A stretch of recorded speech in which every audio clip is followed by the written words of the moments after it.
Hi అండి, cake cut చేసే time అయితే వచ్చేసింది. అందరికీ వీక్ డే సండే, పిల్లలకి స్కూల్ స్టార్ట్ అయింది, మాకు డ్యూటీలు ఉన్నాయి, వెళ్ళొచ్చాము. ఇక అందుకోసమని సాయంత్రం కేక్ కటింగ్ పెట్టుకున్నాము. ముందు వీడియోలో చూసారు కదా, ఆ కేక్ వచ్చేసి మా ఫ్రెండ్ సర్ప్రైజ్గా నైట్ 12కి తీసుకొచ్చింది. ఇక అది వచ్చేసి నైట్ కట్ చేయించాము.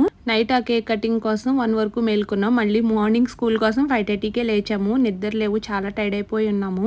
బర్త్డే డైలీ రాదు కదా, మనం ఎంత టైర్డ్ అయినా కూడా ఇలాంటి చిన్న చిన్న మూమెంట్స్ని వాళ్ళకి మెమరీస్గా ఎప్పుడు స్టోర్ చేయాలి. బర్త్డే బాయ్ కమ్ కూర్చో కూర్చో కూర్చో